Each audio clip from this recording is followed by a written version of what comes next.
And there are now calls for the VA to do more to protect their employees. Lucy Bustamante from our NBC station in Philadelphia has their story.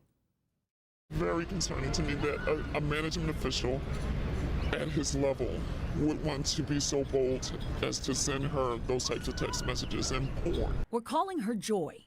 She can barely repeat the words from a text message forwarded to her from a coworker while working remotely. He sent her text messages about what he wanted to do to her. She says these messages were originally sent to the victim from Archie Davis, the chief of staff within the VA's Office of Resolution Management, Diversity and Inclusion. These are the people who are in charge of preventing sexual harassment, and they're totally violating the process. Joy forwarded the messages to her supervisor, a woman we're calling Grace, in September of 2023. Both then reported what was happening to Congress. I have never seen a case where someone sends explicit messages, text messages, pornography to an employee.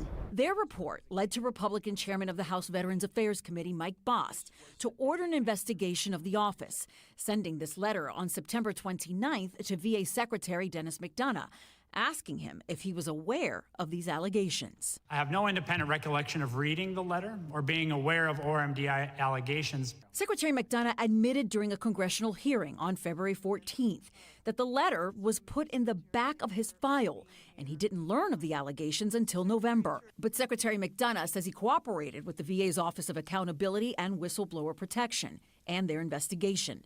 It resulted in a 125-page report. The report confirms much of what the whistleblowers shared with us, that VA RMDI office is full of misconduct to the highest degree. This is unacceptable. VA will take appropriate disciplinary action. The VA proposed removal for Davis and no less than a suspension for another executive in the same office, Gary Richardson, for inappropriate conduct of a sexual nature toward the same victim. But what Grace wasn't expecting was that the VA would discipline her too for her handling of Richardson's harassment case in 2021. It didn't warrant. It can't justify a removal. That's when the victim first accused him of sending offensive instant messages. Grace says that she followed the policy and took appropriate action. But the removal is because they're retaliating against me, because I reported it. I reported it to Congress. She is appealing the decision. The harassers have the same penalty that I had, a removal. They have the same penalty.